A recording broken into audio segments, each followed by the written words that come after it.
한 주간의 정치, 사회적 이슈와 지역의 이야기를 꼼꼼하게 따져보는 시사터치 따따따 지금 시작합니다. 안녕하세요. 김영진 의원님 예, 오셨습니다. 네. 의원님, 오늘 저희 방송 녹화 끝나고 네. 저를 점심을 사주시겠다고 했는데 제가 거절을 하지 않았습니까? 네. 오늘은 제가 정중하게 거절을 하고요. 네, 제 주제에. 네. 네. 다음에 이제 4인 이상, 10인 그 날을 기리면서 네. 기다리면서 꼭 저도 함께 하고 또 모시고 싶은 생각입니다. 네. 자, 이제 근황 이슈는 이 정도로 마치고 주간 이슈를 저희가 이제 좀 시작을 해보려고 하는데 네. 2주부터 저희가 좀 코너 속의 코너랄까요? 저희 이제 김경진 의원님께서 한 주 이슈를 체크해 주시는 그런 시간을 마련을 하겠습니다. 의원님, 2주 굉장히 관심 있게 보신 지역 현안 이슈 좀 말씀해 주시죠. 이건 이제 지역 이슈도 되지만 네. 사실은 이제 전국의 공통된 이슈 또는 전 세계적으로 지금 공통된 이슈 이렇게 봐야 될 것 같은데요. 네. 코로나 때문에 사실은 여기저기 지금 외출 금지 또 식당도 지금 5인 이상은 같이 밥 먹을 수 없는 상황들 네, 아니겠습니까? 여전히, 예. 네. 그러다 보니까 소상공인들이 거의 지금 매출이 제로에 가까운 이런 상황들이 계속이 되고 정말 안타까운 현실입니다. 네. 그래서 이제 정부에서는 이렇게 부정기적으로 예산을 편성해서 네. 이제 지원금을 주고 있는데 네. 사실은 그 지원금을 받아도 임대료나 관리비도 지금 안 되는 상황들이거든요. 네. 그러다 보니까 지금 이 상황을 어떻게 타개할 것인가 여기와 관련해서 정가에서 여러 가지 백가쟁명식 아이디어들이 나오고 있는 것 같아요. 궁금합니다. 어떤 예. 아이디어들이 나오고 그러니까 있나요? 당장에 이제 네. 이재명 지사 같은 경우는 딱히 여기는 아닌데 전 경기도민에게 10만 원씩 주겠다. 재난지원금 네, 그래서 명목으로. 네. 이게 구정 전에 이걸 지원을 해서 그 돈 가지고 식당 가서 떡볶이도 사 먹고 좀 삼겹살에 소주라도 한 잔씩 네. 좀 짧게라도 먹으면서 네. 조금 경기도 지역에 어떻게 보면 경기를 활성화시켜 보겠다. 예. 지금 이런 얘기를 하시기도 하고 또 이낙연 대표 같은 경우는 이익 공유를 하자고 하자. 이익 공유죠. 네. 네. 코로나 양극화 시대입니다. 고소득층의 소득은 더 늘고 저소득층의 소득은 오히려 줄어드는 K자 모양의 양극화입니다. 유럽은 코로나 호황계층을 코로나 성자로 부르며 사회적 책임을 요구하고 있습니다. 일부 선진 외국이 도입한 코로나 이익 공유제를 강제하기보다는 자발적 참여를 유도하며 도입하는 방안을 정책위와 민주연구원이 시민사회 및 경영계 등과 함께 검토해 주시기 바랍니다. 그러니까 작년에 지금까지 이제 코로나 시기에 대부분의 기업들이 매출이 확 꺾이고 특히 소상공인들은 힘든데 맞습니다. 급감하고 이제 매출 네. 0인 자영업자들도 계시고요. 네. 근데 의외로 온라인 관련된 업종들은 대단히 화랑이에요, 보면. 네. 그리고 배달업체들 같은 경우도 배달 중간 대행업체들 같은 네. 경우도 화랑이고요. 이른바 플랫폼 업체. 네. 네. 그다음에 건설업이나 이런 데도 그 중에 일부인 실내 인테리어업이라든지 이런 데는 또 화랑이에요. 보면 재택근무가 굉장히 네. 이제 활성화가 되면서 이 개인용 어떻게 보면 운동기구 판매 매출업은 또 대단히 매출이 4,500% 증가를 했다 그래요. 네. 그래서 이게 좀 이렇게 밸런스가 맞춰질 수 있다면 네. 그게 이제 이익 공유제의 기본인가요? 그렇죠. 이제 이낙연 대표 얘기는 정말로 잘 되는 기업들 중에 조금 규모가 일정 크기 이상 되는 기업에서는 네. 정말 안 되고 있는 기업들에게 뭔가 이익을 좀 공유해서 네. 우리 사회가 좀 지속 가능한 사회로 갈 수 있는 그런 흐름을 만들어 보자라고 해서 이제 이 공유 얘기를 예. 꺼냈던 것 같고요. 재계에서는 고개를 갸우뚱하는 것 같아요. 사실은 별로 그렇게 안 내키는 것 같아요. 그러니까 이미 세금을 통해서 지금 이렇게 일정 규모 이상의 수입이 되면 법인세 비율이 굉장히 네. 높거든요. 보면 네. 우리 세금 낼 만큼 내고 있다. 이미 거쳐지고 그것을 또 네. 어떤 형태로든 분배를 하고 있다는 이제 그 네. 말씀이신 거죠. 그리고 지금도 상생 사업을 여기저기 많이 하고 있다. 실제로 제가 아는 라든지 몇몇 기업들은 의외로 네. 상생 사업들을 기업들이 좀 많이 하고 있거든요. 그래서 네. 그런 여력이 좀 생각보다는 많지는 않다. 이제 이런 어떤 하소연 아닌 하소연들 하고 있는 것 같고요. 이제 정세균 총리 같은 경우는 자영업자들 이렇게 문 닫고 있고 벌써 5개월, 7개월째 그냥 수입이 제로인 자영업체들 많잖아요. 네, 보면. 대표적으로 여행업계도 그렇습니다. 네. 그래서 아예 정부에서 법을 만들어서 네. 손실 보상을 좀 해주자. 자영업자 손실 보상. 예. 예.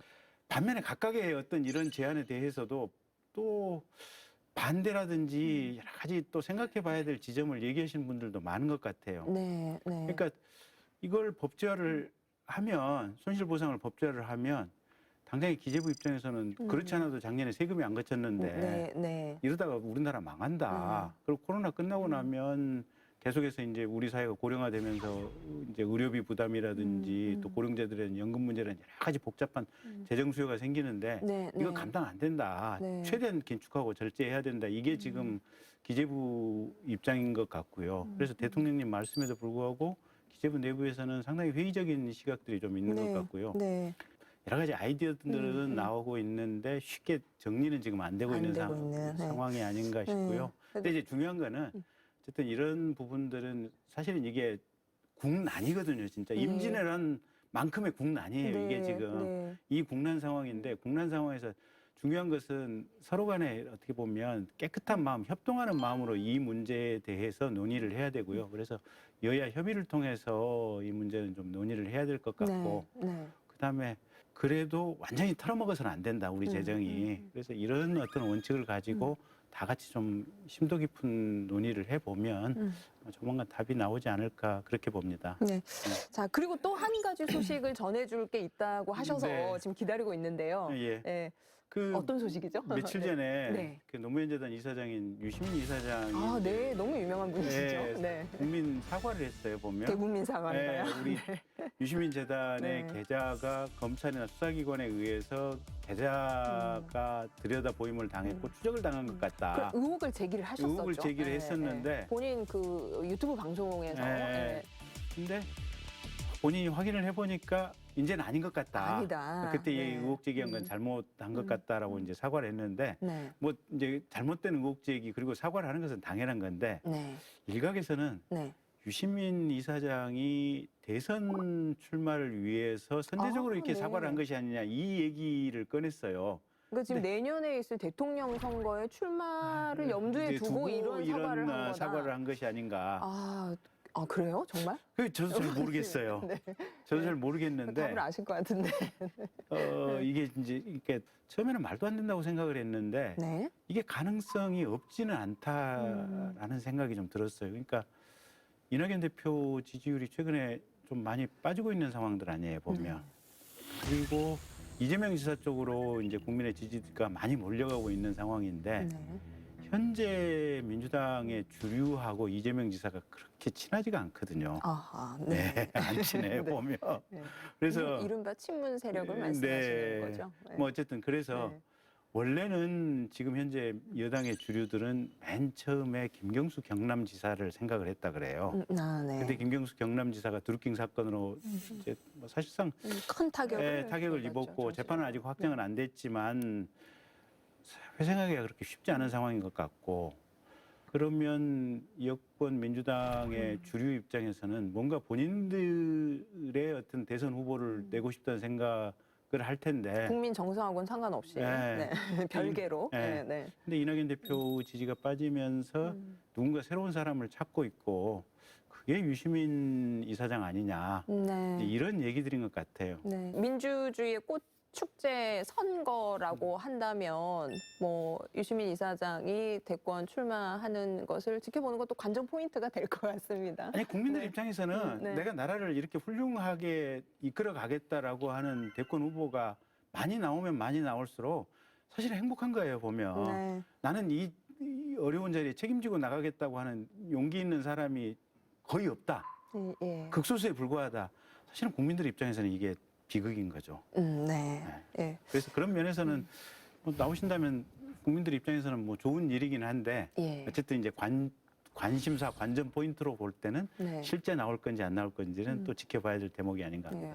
매우 흥미로운 지금 이슈를 던져주셔서 네. 뭐 다음 주에도 정과 소식 계속 기다리고 있겠습니다. 예. 네. 자, 이렇게 해서 저희 김경진 의원님의 이슈 체크 시간을 마치고요. 본격적인 토크로 들어가도록 하겠습니다.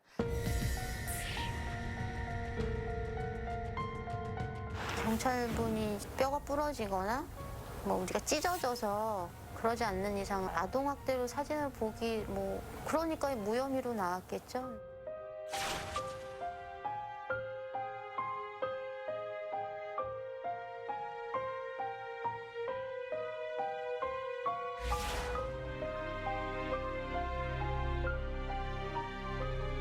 가결되었음을 선포합니다.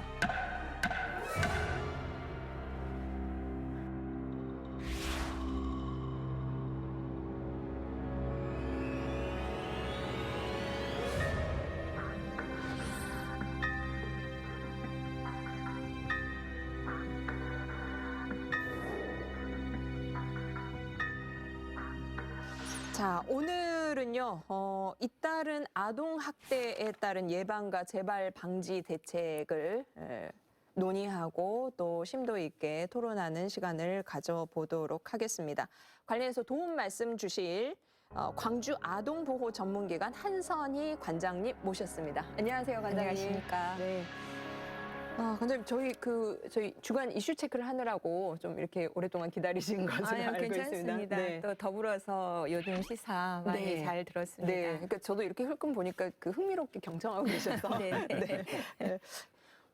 올 초에 그 방송사 채널 통해서 그 아동학대 사건이 또 불거졌고 정말 그야말로 전 국민이 분노에 지금 끓고 있습니다. 이것은 이제 엄연한 이제 살인 사건이라고도 우리가 좀 칭할 수 있는데 우선 지금 저희 관장님이 속해 계신 아동보호 전문 기관에 대해서 먼저 소개 말씀을 좀 부탁드려도 될까요? 네. 네. 그 광주 아동보호 전문기관은 네. 광주 지역의 2개 중에 한 곳이고요. 전국에는 72개 정도 있는 곳 중에 하나입니다. 예. 아동보호 전문기관은 사실은 아동학대 관련 일을 하고 있는 곳인데요. 부모들이 자녀에 대해서 제대로 양육하지 못하고 제대로 키우지 못하고 네. 심지어는 사망에 이르기까지 하는 이런 상황들이 만들어져서 2000년에 아동복지법이 개정되면서 예. 아동학대라는 용어가 맨 처음 우리나라에 들어왔습니다. 그래서 아동학대에 대한 정의를 하고 어떤 게 아동학대인지 그리고 그것에 대한 처벌 근거 그러면서 설치되어진 것이 아동보호 전문기관입니다. 그래서 아동보호 전문기관에서는 지금 아동학대 관련 일을 함에 있어서 경찰과 네. 공무원과 또 법원과 같이 일을 하고 있습니다. 그래서 112로 전화가 들어와서 신고가 되어지면 폭력 현장에 아동이 있는 경우에 저희 아동보호 전문기관이 함께 나가서 조사를 하고 그 조사에 따른 조치를 한 다음에 네. 이 가정에 또 이 아동에게 어떠한 보호 조치나 안전 조치 그리고 아이가 잘 성장할 수 있도록 어떤 사회복지적인 조치를 할 것인가에 대한 서비스 계획을 세우고 이 아이가 더 이상 불안하거나 아동학대로부터 후유증이 없다 또 안전하다 이런 것이 판단이 되어질 때까지 사례 관리를 하고 있는 그런 기관입니다. 아동 보호 전문 기관 역할이 굉장히 큰 것 같아요. 아동 학대를 근절하기 위해서 정말 필요한 기관이고 그런데 지금 이제 국민적 공분사고 있는 이 16개월 입양아 여아 사건과 관련해서 아동 보호 전문 기관도 분명히 알고 있었고 또 근절을 하기 위해서 어떤 노력을 하고 있었던 걸로 지금 보도가 되고 있거든요. 그런데 지금 3차례나 의심 신고가 있었고 또 관련 기관들이 나서서 조사를 했지만 결국에 사망에 이르렀습니다. 그럼 무슨 문제가 있는 건가요? 아동학대의 가장 큰 특징은 아동이 자기의 피해 내용이나 자기의 상황을 진술을 하기가 어렵다는 점이에요. 네. 성인들 간의 폭력이나 성인들 간의 어떤 그런 상황은 본인이 본인의 어떤 일어나는 일들을 자세하게 설명할 수 있고 또 그것에 대해서 대응할 수 있는 힘이 있지만 네. 아이들은 그럴 수가 없거든요. 네. 그런데다가 또 주 학대 행위자들은 가정에서 집에서 이루어지기 때문에 부모에 의해서 이루어진단 말이에요. 그러니까 아까 그 3번이나 신고가 되었는데도 네. 이런 일까지 이루어지게 된 그것의 가장 근본적인 원인은 제가 생각할 때는 그 피해 내용이나 이런 것들을 보호자의 진술에 의존되어져 있다. 너무 이제. 의존되었던 네. 거예요. 그런데 이제 저희가 그 한 해에 전국에서 일어나는 아동학대 신고가 3만 건 이상이거든요. 와, 3만 건이요. 네, 광주 지역도 1,000건 이상이에요. 근데 이제 그 1,000건이 제가 아동보호 전문기관에 오랫동안 근무해 본 경험에 의하면 사례가 유사한 듯 다 다르거든요. 네. 아주 다양한 사례가 많이 있죠. 그런데 그것을 그 판단할 수 있는 능력을 가진 전문가가 네. 그것에 비해서 많이 이제 없다는 한계가 있어요. 네, 네. 그런데 이제 이 서울에서 일어났던 일도 사실은 양 부모에 의해서 오랫동안 그 이렇게 이제 일어난 일에 대해서 아이가 진술할 수 없으니까 예. 주변의 정황이나 또 그 양 부모의 얘기를 들을 수밖에 없는데 그 양 부모의 얘기 가운데 그 아이를 입양까지 해서 애정이 가득한 네. 그런 내용의 진술을 하게 되면 상담원들이나 조사자들이 더 넓게 더 전문적으로 조사할 수 있는 어떤 그런 기회를 좀 놓친 거 아닌가. 사실은 사망되어진 아이들의 사건을 보면은 대부분 영유아이거나 네. 또는 어린 아이들이 많이 있거든요. 네. 사실은 이것에 대한 해법을 어떻게 단답형으로 네. 한 가지다 이렇게 얘기하기 쉽겠어요. 네, 네. 근데 이제 여러 가지 대책이 지금 그 정인이 사건 이외에 그 전에 있었던 여행 가방 사건도 있었고 네, 네, 또 맞습니다. 지붕을 타고 그 탈출했던 아이 사건도 있었고 그 전으로 거슬러 올라가면 상당히 많이 있어요. 원영이 네. 사건도 있었고 서연이라는 아이의 사건도 있었고 네. 이제 이런 일들이 있을 때마다 대책이라고 나오는 것들이 사실은 현장에 있는 사람으로서는 현장성을 조금 많이 갖추지 못한 대책이다. 이제 이런 생각을 하는 아쉬움이 좀 네. 있습니다. 네. 그러니까 요게 네. 그 저도 옛날에 이제 검사 생활 조금 해봤잖아요. 많이 하셨죠. 그 의외로 예. 1년에 제가 최근에 이제 이 프로 때문에 나오면서 통계를 봤더니 대한민국 전체에서 연 평균 한 30명에서 50명 정도 사망에 이르더만요. 보니까. 참 근데 나쁜 부모가 많네요. 예, 근데 그 중에 한 반절이 네. 24개월 이내죠.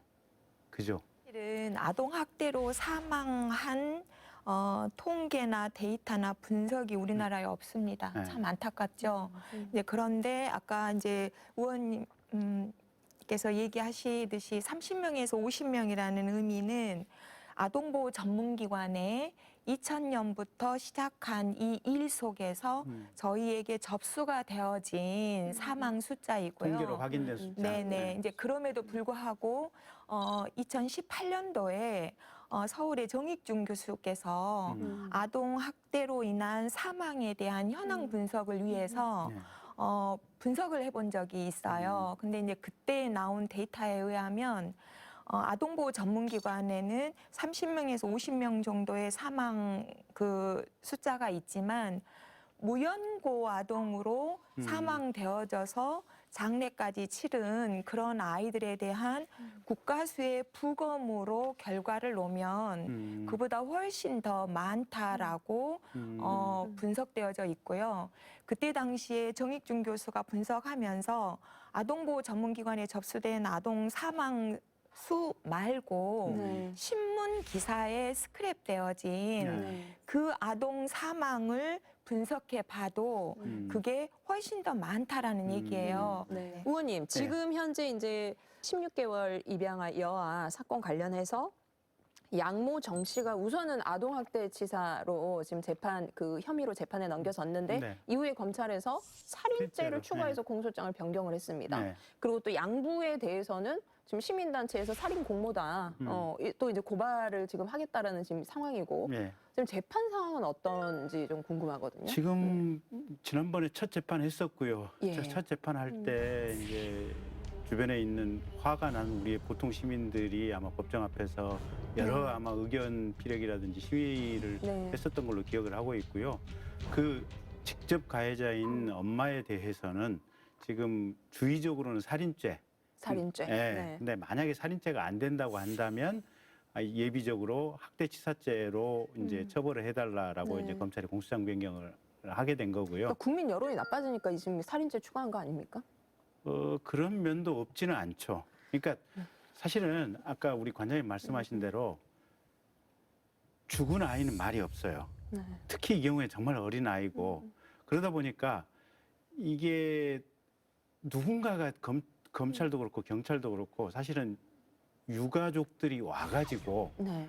정말로 이거 제대로 조사해야 된다라고 옆에서 눈 부릅뜨고 있으면 심리적인 부담감을 가지고 좀 더 제대로 조사를 할 수밖에 없는데 네. 이 경우는 지금 그런 상황도 아니잖아요, 보면. 가해자가 부모다 보니까. 그렇죠.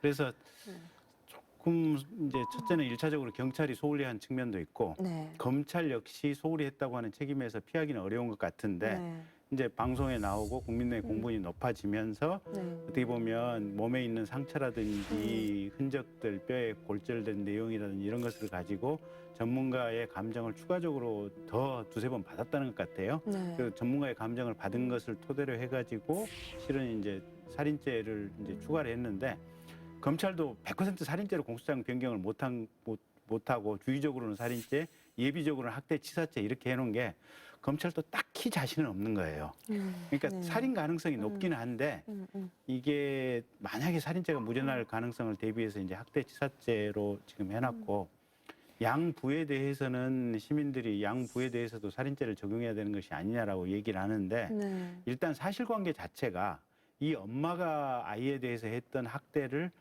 아빠도 그대로 했다 또는 네, 엄마가 네. 하는 것을 옆에서 보면서도 도와줬다 이런 어떤 증거라든지 사실관계는 아직까지 밝혀진 부분이 없어서 네. 양부에 대해서 살인죄를 적용해 달라고 하는 것은 화난 시민들의 마음이나 우리의 마음이긴 하지만 네. 법률적으로 적용하기는 그렇게 쉽지는 않아 보입니다. 네.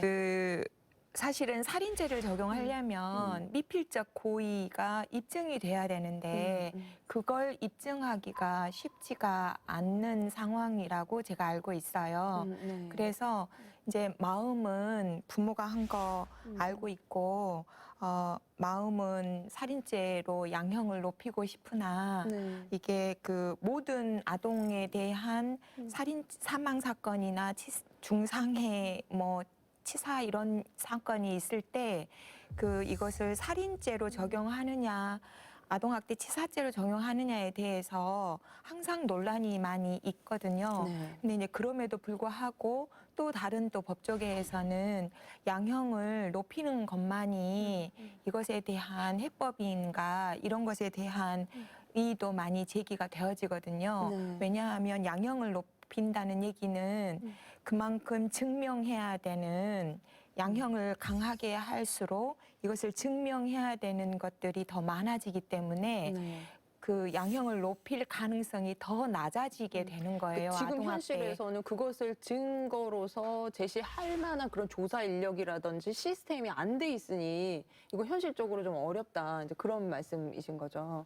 그게 우리나라의 법원의 형량이 네. 미국 법원의 형량의 한 5분의 1이나 10분의 1밖에 안 돼요. 그럼 근데 법도 문제가 있네요. 근데 네. 우리가 아는 한은 치안은 우리가 미국보다 대한민국이 월등하게 나아요. 그런데 아이들 형량이 적다 그래서 네. 치안이 불안정하다라는 등식은 전혀 아니에요. 그러니까 형량이 적으면 적은 대로 요 기준 안에서 사람들의 마음이 움직이기 때문에 저는 요새 법조인이었던 사람의 한 사람으로서 네. 이걸 생각해 보면 개별 사건 때문에 국민들이 화가 나가지고 계속해서 형량을 올려라 지금 하고 있고 네. 법원도 국민들의 이 정서에 따라서 형량이 올라가고 있는 이 추세거든요. 근데 이게 바람직한지는 네. 사실은 쉽게 얘기하기 어려운 측면이 좀 네네. 있어요. 이제 그런 지적이시고 네. 사실은 가장 근본적인 것은 우리 가정 아니 우리 사회에서 네. 폭력이 이해되는 문화를 얘기를 하고 싶은 거예요. 그러니까 이제 우리가 흔히 아까 제가 말씀드린 것처럼 아동 학대는 가정에서 부모에 의해서 은밀하게 일어나는 경우가 너무 많아요. 네. 그게 거의 80% 정도거든요. 그 얘기는 가정 내에서 사랑에 매라는 이유로 또는 아이를 잘 키우려고 훈육하다, 네. 내가 체벌을 한다라는 이유로 또 내 자식 내가 키우는데 너가 무슨 상관이냐라는 이유로 가정 내에서 일어나는 일로 생각하는 이 문화가 아주 많이 바뀌어야 될 문화인 것 같아요.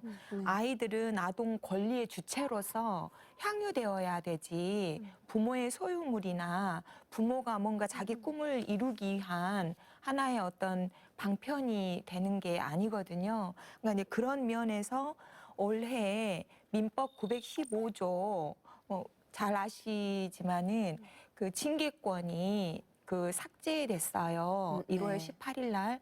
그러니까 이제 저희가 이제까지 아동이 잘 키우려고 보니까 아이가 문제가 있고 아이가 잘 안 고쳐지고 아이가 사랑에 매였다라고 하면서 중상해나 치사까지 이루어지는 이런 일들이 민법 915조의 징계권이 부모에게 친권자에게 있기 때문에 이런 것들로 법 내에서 이루어지는 일로 되어 있어서 전 세계적으로 부모에 의한 체벌을 금지한 법안이 전부가 OECD 국가는 전부이고요. 전 세계적으로 60개국 정도가 체벌 금지 조항이 있는데도 불구하고 우리나라는 이제까지 그게 없었어요. 과거에 우리가 학교에서 체벌 금지법이 만들어져서 학교 현장에서 그 아이들에게 체벌을 교육의 수단으로 했던 이 수단들을 사회적으로 없앤 것처럼 가정 내에서도 이런 것들이 허용되지 않는 그런 문화가 만들어져야 되고요. 이제 그러면 부모들이 곧잘 얘기를 하십니다. 매 대신 무엇을 이거 다 부모 되는 거 연습하시고 교육받고 훈련받고 긍정적인 훈육을 위해서 부모 됨의 역할을 충실히 하셔야 됩니다. 네. 오늘 지금 이제 우리 이제 이 시간에 또 하나 정말 그 심도 있게 짚어봐야 될 이슈가 이러한 상황에서 우리 지역은 지금 어떤 상황인가 모시고 좀 점검도 하고 해법에 대해서 좀 모색을 해보도록 하겠습니다. 최근에도 우리 지역에서 정말 안타까운 아동학대 사건들이 연이어서 지금 벌어지고 있는데요. 관련해서 저희가 현장에서 좀 취재를 해서 영상에 담아봤습니다. VCR 함께 보시고 말씀 계속 이어가도록 하겠습니다. 숨진 갓난아기의 시신을 냉장고에 보관하고 두 자녀를 방임한 혐의로 40대 엄마가 검찰에 넘겨졌습니다. 태어난 지 한 달이 채 안 된 신생아를 때리고 흔들며 학대했습니다. 아동 학대는 우리 지역에서도 빈번하게 발생하고 있다. 지난 2019년 10월 광주의 한 산후도우미가 신생아를 학대했다.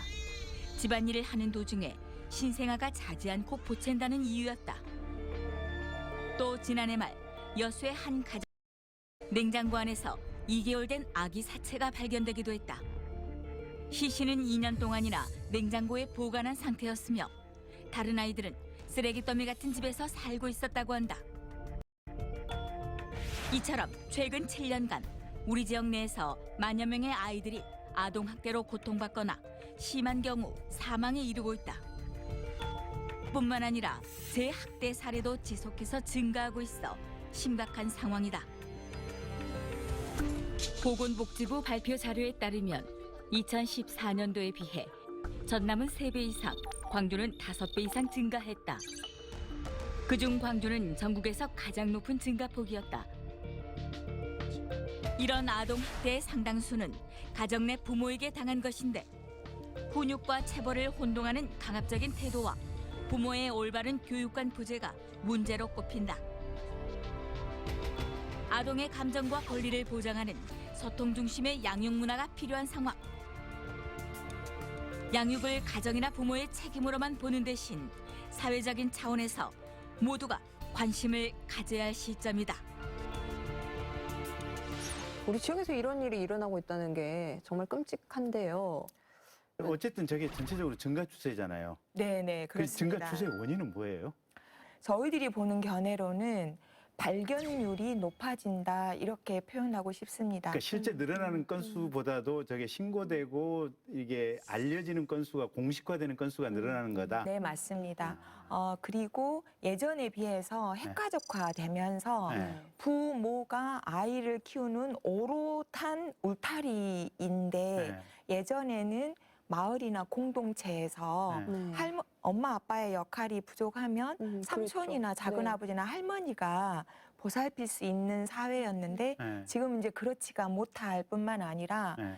전 세계적으로 볼 때 아동 학대에 대한 발견율이 네. 선진국 같은 곳에서는 12명, 즉 이 수치는 무슨 말이냐면 아동 1000명당 아동 보호 체계에서 아동 학대가 안전하지 않다 해서 발견되는 율이 네. 12명 정도 됐는데 네. 우리나라는 지금 3명이 안 되어 있는 현황입니다. 관장님 생각에는 발견 안 되고 아직도 숨어 있는, 그러니까 몰래 그냥 지나가는 아동 아동 학대가 학대가 훨씬 더 많이 많이 있습니다. 있다는 얘기죠. 그리고 이제 또 하나 언급하고 싶은 거는 사회적으로 이슈가 되는 것은 아동이 사망한 사건만을 우리가 관심을 갖고 보니까 저런 것만이 아동 학대다라고 오해하실 수 있지만 전혀 그렇지 않습니다. 아동 학대는 이렇게 사망까지 가는 경우는 아까 3만 건의 신고 중에서 30명에서 50명 정도의 아동 학대 사망에 이르는 거고요. 네. 지금 애들 그 얼마 전에 인천에서도 출생신고 안 된 애들 네, 있잖아요. 네. 얼마만큼 있어요? 출생신고 안 된 애들? 얼마만큼 있다 이렇게 그러니까 관장님 이제 느끼기나 아니면 경험하신 바로. 저희들이 만나는 신고 안 된 애들 제법 있습니다. 산부인과에서 부모가 아이를 낳고 바로 그 부모 엄마나 그 보호자만 사라져버리는 가버리는. 네. 이제 이런 경우도 발생을 하고요. 또 타 지역에서 자기 자녀인 줄 알고 출생신고를 하려고 했더니 내 아이가 아니다. 유전자 검사를 해보니까 내 아이가 아니다 해서 아이만 엄마가 살고 있는 광주로 보내왔는데 엄마의 행방을 모르는 이런 아이들도 있고요. 그래서 저희들이 이제 주장하는 것은 사실 우리나라의 출생신고가 부모에 의해서 하잖아요. 출생을 하고 난 다음에 제가 알고 있기로는 30일 이내에 주민센터에 가서 그 보호자가 아니라 생물학적 부모가 신고를 하도록 되어 있습니다. 그런데 복지 선진국 같은 경우에는 병원에서 출생신고를 합니다. 네. 병원에서 출생신고를 하고 태어나자마자 아이의 인격, 부모가 이 아이를 출생신고를 할 것인가 말 것인가를 결정할 수 있는 건 아니죠. 아이는 태어나면서 내가 이곳에서 이름과 주민등록을 갖고 살아갈 권리가 있는 겁니다. 아이 측면에서 생각을 해보면 병원에서 출생신고를 하고 그러면 병원에서 출생신고를 전수를 하려고 하는데 생물학적 보호자가 생물학적 부모가 나 이 아이를 출생신고 안 하고 싶다. 또 출생신고를 할 만한 여건이 안 된다라고 하면은 비밀 출산 보호제가 있습니다. 비밀로 그러니까 생물학적 부모를 이 아이에게 그 비밀로 해주면서 아이를 국가가 그때부터는 키우고 안전하게 보호한다라는 의미죠. 엄마 아빠가 신고를 해야 되는데 신고 안 하면 지금 과태료 5만 원인가 물거든요. 근데 엄마 아빠가 하기 싫으면 내 새끼 아니다 또는 여러 가지 뭐 정신 이상이라는 특수한 상황으로 신고를 안 하려는 상황들이 있을 수가 있거든요. 다양한 이유로.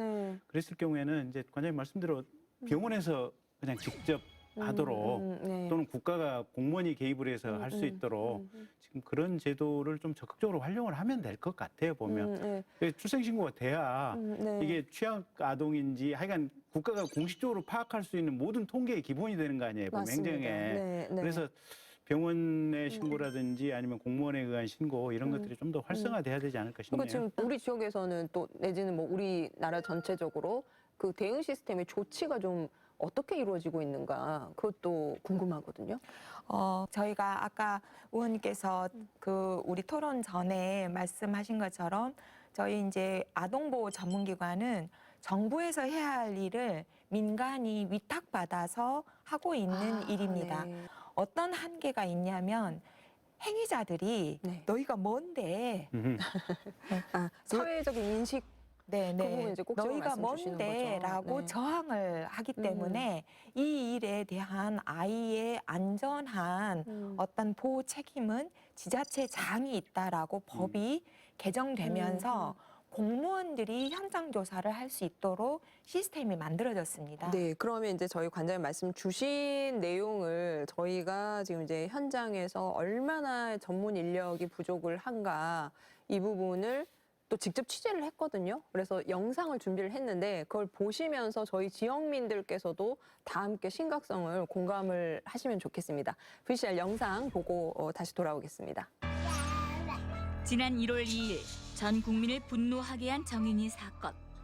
정인이 사건으로 아동학대에 대한 국민적 공분이 높아진 가운데 수사 과정에서의 초기 대응이 부실했다는 점이 드러났다. 더 이상 제2의 정인이가 나타나지 않아야 한다며 아동학대 관련 지자체 대응 체계에 대해 시민들의 관심이 높아진 상황. 과연 우리 지역은 아동학대 사건에 대해 어떻게 대응하고 있는가? 작년에 보건복지부에서 그 아동보호 체계가 개편이 됐습니다. 그래서 여러 가지가 그 내용에 있는데 그 중에 그 아동학대 조사 업무를 지금까지 민간기관인 아동보호 전문 기관에서 했던 것을 일단 지방자치단체로 이관이 됐습니다. 그래서 작년 정부의 포용국가 아동정책에 따라 아동복지법 개정으로 아동학대 조사 업무가 지자체로 이관된 것이다. 지자체의 선제적 아동학대 대응과 공적인 책임하에 아동들을 보호하겠다는 것인데 지자체로 이관되면서 어떤 변화가 이루어졌을까? 일단 신고가 들어오면 그 아동학대 전담 공무원과 경찰과 또 아동보호 전담 기관 직원들이 함께 출동하여 조사를 하고 있습니다. 또 그래서 응급조치나 임시조치가 필요한 경우에는 조치를 하고요. 그다음에 학대라고 판단될 경우에는 그 사례에 따라서 시설에 보호할 것인지 아니면 원 가정에 복귀할 것인지 그런 보호 계획을 수립을 하고 또 가정 환경 조사와 각종 교육, 상담 그런 프로그램을 운영한 뒤에 아동복지위원회 심의를 거쳐서 복귀 여부를 판단하게 되어 있습니다. 하지만 아동학대 전담 공무원 제도가 제대로 시행되고 있지 않다는 지적이 잇따르고 있다. 전라남도 22개 시군에서 12개 시군은 아동학대 전담 공무원이 없을 뿐더러 6곳은 인력이 고작 1명에 불과하다. 광주 지역 또한 북구와 광산구에만 배치되어 있어 전문 인력이 턱없이 부족한 상황이다. 뿐만 아니라 공무원의 순환 보직 체계로 인해 전문성에 대해서도 문제가 제기되고 있다. 그러니까 좀 책임성 있게 아동학대 전담 공무원이 이 일에만 전념할 수 있도록 다른 업무에서 배제시켜주고 계속 전문성을 좀 키워갈 수 있도록 이 업무에 고정적으로 일할 수 있는 그런 제도가 좀 그 지방자치제도에서 좀 보정화된다든지요. 아니면 그게 힘들면 외부에서 전문가를 채용해서 그 전문가 영입을 해서 아동학대 업무를 좀 맡길 수 있다든지 이런 다양한 방법이 좀 연구돼야 될 것 같습니다. 경찰 내부도 상황은 마찬가지. 2016년 아동, 가정폭력 등을 막기 위해 학대 예방 경찰관을 뜻하는 APO가 출범했다. 학대 사건의 초동 대응과 수사, 사후 관리 업무를 수행해야 하는데 담당 인력이 터무니없이 부족한 현실. 광주 학대 예방 경찰관 1명이 담당하는 아동 수가 무려 9,207명에 달한다. 현실적으로 지금 충분한 관리를 하기 위해서 여력이 충분하다 이렇게 말씀드리기는 어렵기 때문에 저희들도 그런 부분에서 좀 반영하기 위해서 시한 수요에 부족한 부분이 있는 경우는 자체 조정을 우선적으로 할 예정이고요. 지금 경찰청 본청하고도 좀 협의해서 지금 관계기관과 해서 좀 APO를 계속적으로 지금 늘려나갈 지금 계획이고 광주청 아동학대 전담 경찰관도 추가적으로 많이 확보하려고 지금 계획 중에 있습니다. 이러한 아동보호 인력 부족 문제 외에도 아동보호에 공백이 생기지 않도록 아동학대 담당자들이 입을 모아 확충을 요구하는 것이 있다. 아이들을 분리하고 이렇게 하고 싶은데 현장에서 현실적으로 어려운 것이 분리를 하려고 해도 이 아이를 보호할 만한 쉼터가 지금 현재 광주에는 남녀 각 1개소씩 그 쉼터들이 보통 정원이 7명 정도 됩니다. 그래서 강화된 규정에 있다 보면 그 분리 조치해야 할 아동들이 그만큼 더 많이 발생하게 되겠고, 그렇게 되면은 쉼터에서는 그것을 다 수용을 못하기 때문에, 그래서 장기적으로 보면은 그런 쉼터나 시설들이 충분히 확보가 돼야 되지 않냐, 그런 저는 개인적인 생각입니다. 아이들을 보호할 인력뿐만 아니라 학대 아동을 보호할 수 있는 임시보호 시설이 대폭 확충되어야 한다. 앞으로 제2의 정인이가 다시는 나오지 않도록 우리 사회에 관심과 노력이 필요한 때다.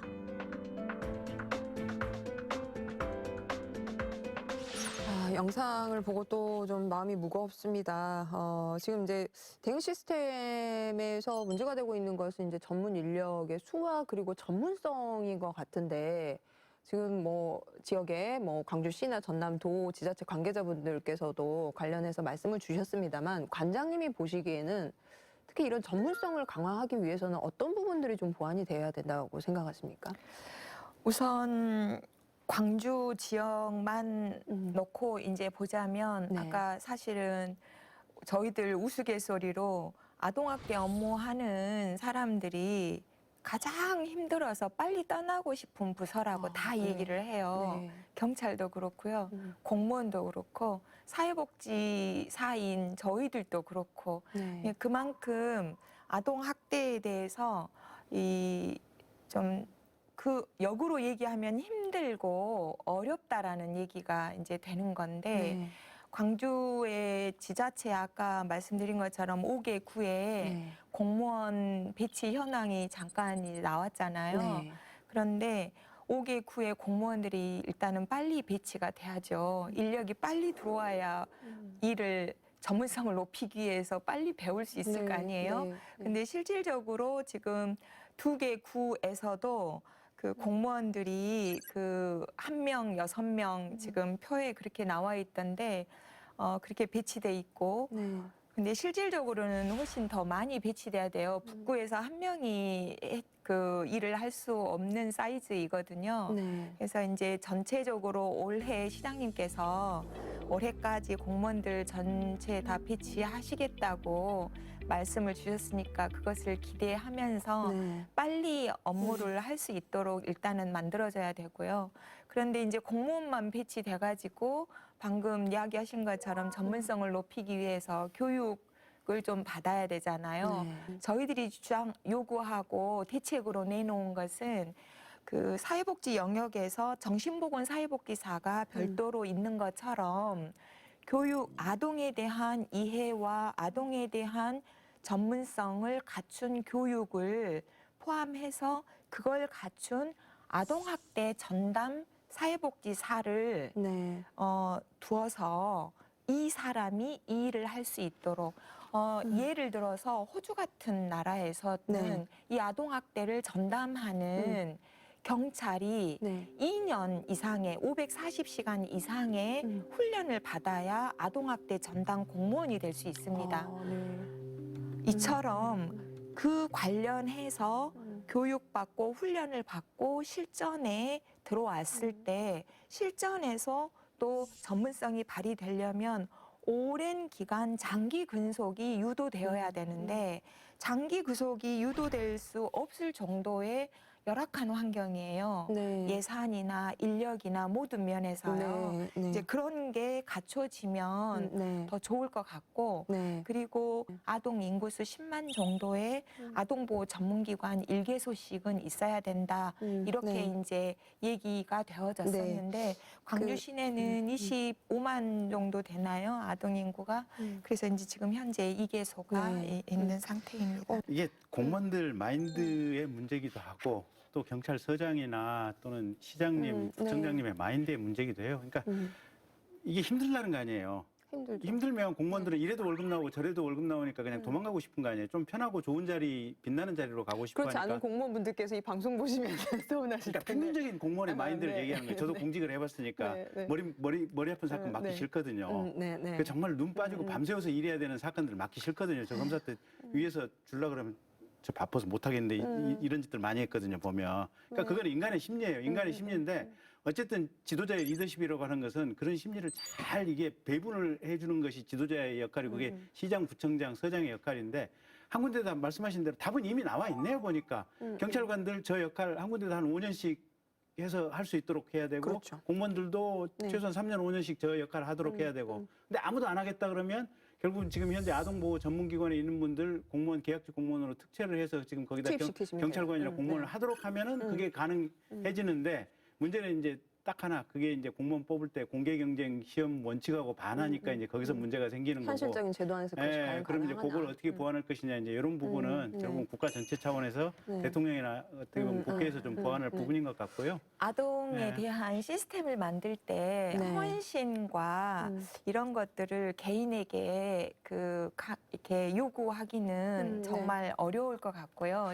보상 체계가 만들어져야 된다고 보상 저는 체계도 생각합니다. 따라야 된다. 그래서 이제 우리가 특수한 업무나 또 그게 어려운 업무나 전문성이 요하는 업무는 그것 관련 자격이나 자질을 높인 사람을 교육 훈련을 통해서 높은 사람을 뽑아서 자격화하고 거기에 대한 보상을 네. 적절하게 해줘야 된다고 저는 생각합니다.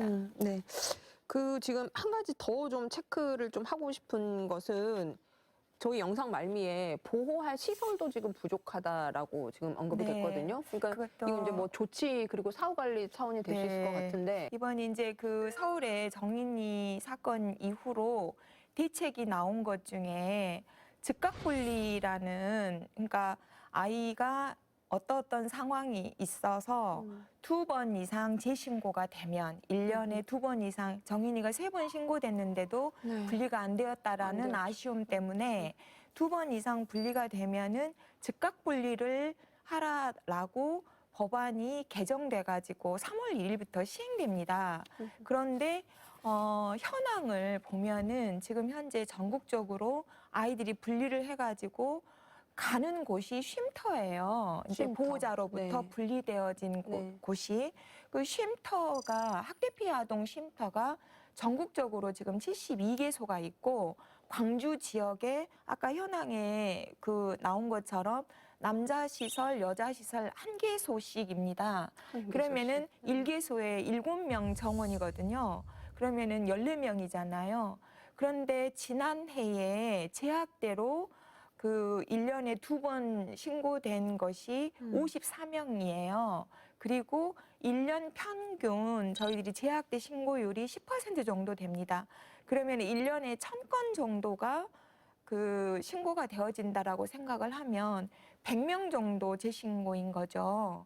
그러면 100명이 어딘가로 가야 할 공간이 있다는 산술적인 계산이에요, 이거는. 그런데 안타깝게도 아까 예산을 얘기를 안 할 수가 없는데 이런 예산이 너무나 열악하기 때문에 쉼터의 개소수도 부족하지만 또 이 대리에서 아이들을 보호해주고 키워주는 데 대한 예산 지원이 턱없이 이제 부족하기 때문에 지금 현재로서 즉각 분리를 저희가 하고 싶지만 인프라도 지금 현재 만들어져 있지 않는 이런 상태이고 지금 어제 그렇지 않아도 시청하고 이제 얘기를 했는데 그것에 대안으로 몇 가지들을 지금 준비하고 있는 것으로 알고 있습니다. 부모님 지자체 노력도 중요하겠지만 결국에는 이제 중앙 차원에서 예산을 좀 확보를 해야 되겠다는 생각이 드는데 지금 또 보니까 이게 소관 업무가 여성가족부가 아니라 또 보건복지부예요. 네. 지금 보건복지부는 코로나 상황 때문에 정말 많은 예산을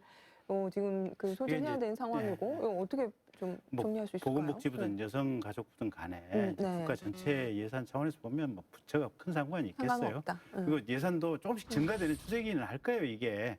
아마 1년에 그래도 한 20%씩은 아마 다른 증가보다는 아마 이쪽 예산 증가가 많긴 할 거예요. 근데 문제는 증가율에 비해서는 절대적인 어떻게 보면 적정 예산 수치가 지금 많이 부족해서 그럴 텐데. 그건 제가 참 이제 어려운 예산 문제예요. 부분 네. 이야기하려면 또 제 말이 너무 많죠. 아니요 말씀 주십시오. 네. 지금 국가가 어디 예산이든 있어야 되는 게 맞는데 지금 현재 일반 회계에 있지 않습니다. 이 아동보호 관련 업무가 기금에서 나오고 있어요. 네. 범피 기금, 복권 기금. 지금 쉼터의 증설을 위해서 추가 설치를 하려고 그러면 그럼 우선순위에서 지금 밀려 있다는 얘기 아닌가요? 그러니까 이제 그 기금이 네. 이제 복권 사용하는 데하고 우리 네. 이제 나쁜 짓 하면 음주운전하고 이런 벌금 내잖아요. 그 벌금이 모여진 기금이 있어요. 보면 네, 거기서 이제 기금운영위원회에서 올해는 몇 프로 이렇게 이제 네. 쪼개주는 건데 네. 그렇기 때문에 네. 증설에 파이가 한정되어 있다라는 얘기를 드리고 싶어서 얘기를 드리는 겁니다. 근데 일반 예산도 이 항목이 있긴 있을 거예요. 제 기억으로 그때 3년 전인가 예산 참여할 때 이걸 좀 넣었던 기억이 있어요. 보면 약 아동보호 전문기관에 대한 운영비가 국고 약 300억 정도, 지방비 약 300억 정도 해서 600억 정도이고 광주시 같은 경우에는 추가 지방비로 지방 10위로 해서 좀 더 추가해서 지원을 해서 운영하고 있는 형편이에요. 근데 이제 아까 말씀드린 것처럼 증설을 하기 위해서는 이 기금이라는 것은 한정되어 있기 때문에 파이가 한정되어 있기 때문에 이 현장에서 일어나는 수치의 요구 사항을 들어줄 한계가 분명하게 있어서 네. 아동보호 전문기관에 대한 추가 증설에 대한 것도 계속 요구하고 있는데 지금 어렵고요. 또 쉼터에 대한 추가 증설도 지금 현재 어려운 상황으로 알고 있습니다. 계속적으로 이렇게 좀 언론에서 좀 다뤄졌으면 좋겠고 그 의원님 좀 목소리를 높여주시면 좋겠습니다. 여러 근데 분야에서. 이게 네. 그러니까 네. 제가 국회의원을 해보고 나면 네. 또 기재부 공무원을 하고 나면 대통령을 하고 나면 이게 달라고 하는 데는 너무 많아요. 많으니까. 솔직히 네. 얘기해서. 그리고 그러니까 소상공인들도 중요해요. 맞습니다. 조그만 네. 헬스클럽도 중요해요. 애들 쉼터도 중요해요. 어느 한 군데도 중요 안 한 데가 없어요. 근데 우리가 세금으로 거둘 수 있는 건 또 한계가 있어요. 이게 결국은 우리 사회의 고민이고 그래서 네. 우리 사회 전체의 큰 틀에서 국가와 국부가 늘어나야만 이 모든 문제가 순탄하게 해결이 돼야 되는 거고. 아니면 불필요한 재원을 없애고 가감이 없애고 그러니까 이제 그건 여기에다가 당연한 실으면 거예요. 되잖아요. 그러니까 검찰, 경찰, 감사원을 통해서 국가 예산 갉아먹는 놈들, 나쁜 짓 해서 국가 돈 빼먹는 놈들 이건 가차없이 쳐야 되는 거고. 근데 사이다 정상적으로 사용하는데도 사실은 부족할 수밖에 없는 게 예산의 부족이네요. 그래서 다 같이 네. 우리 사회 발전을 위해서 네. 노력을 해야 한다라고 하는 일반적인 얘기밖에 할 수 없는 상황인 것 같아요. 보면. 그러니까 참 뭐 두 분 말씀 듣다 보니까 이제 저는 참 예방이 중요하다. 예, 그리고 이제 그 예방은 정말 그 뭐 예산 들이지 않고 인력 부족을 탓하지 않고 우리 인식 전환, 온 사회가 이 아이들을 지켜내고 부모에 대한 교육도 필요하다는 생각이 들고, 자 이제 저희가 이렇게 아주 열띠게 그 말씀을 나누다 보니까 이제 마칠 시간이 돼서요. 끝으로 한 말씀 부탁드리고 싶습니다. 네. 아이를 키우는 일이 또 쉬운 일은 아니죠. 네. 그 옛말에도 한 아이 키우려면 온 마을이 필요하다고 했잖아요. 정말 유명한 네. 아프리카 속담. 네. 낳아진 아이들을 잘 키우기 위해서 이 일은 부모의 역할이 가장 일차적인 역할이기 때문에 얘기하는 거지만 부모가 그것이 허물어졌거나 지원이 필요하거나 또는 그렇게 잘 키우려고 하는데 어려움이 있거나 할 때 국가나 사회가 안전망으로서 존재해야지 되는 것이기 때문에 그런 것들을 잘 갖추어서 우리 아이들이 건강하게 잘 자랐으면 좋겠습니다. 네, 고맙습니다. 네, 의원님도 못다하신 말씀 부탁드립니다. 큰 틀에서 보면 옛날에는 이제 우리가 늙으면 내 아들이나 내 손주가 밥을 벌어서 먹여 살 노후를 보장해 줬잖아요. 이제는 그것보다는 사실은 젊은 사람들이 경제 활동을 해서 세금을 내줘야만 노후 세대가 의료 보장도 받고 먹고 살 수가 있는 이런 사회로 바뀌었거든요. 네. 그러니까 지금 길거리에 돌아다니고 있는 어린 아이들이 나랑 아무 상관이 없는 것 같지만 실은 내 노후를 보장해 줄 우리 대한민국의 후손들인 거예요. 주체죠. 네. 그래서 그런 관점에서 보면 그냥 전부 다 내 자식이다 이렇게 생각을 하시고 내 자식이다 내 손주다 이렇게 생각을 하시고 관심을 갖고 좀 더 애정을 기울여 주시면 좋지 않을까 싶습니다. 네. 자, 이번 16개월 입양 여아 아동학대 살인 사건의 입양 절차부터 아동학대 신고에 따른 대응 시스템까지 아동보호 전반에 걸쳐서 총체적인 부실이 드러난 사건입니다. 실효성 있는 제도 정착 그리고 전 사회의 지속적인 관심 그리고 정부 차원에서 보다 더 적극적인 행재정 지원이 절실해 보입니다. 마지막으로 이런 가슴 아픈 내용으로 방송을 하지 않기를 간절히 바랍니다. 오늘 관장님 나와주셔서 다시 한번 감사 말씀드리고요. 오늘 또 저희 김경희 의원님 수고 많으셨습니다. 저희가 준비한 내용은 여기까지고요. 저희는 다음 주 이 시간에 다시 찾아뵙도록 하겠습니다. 고맙습니다.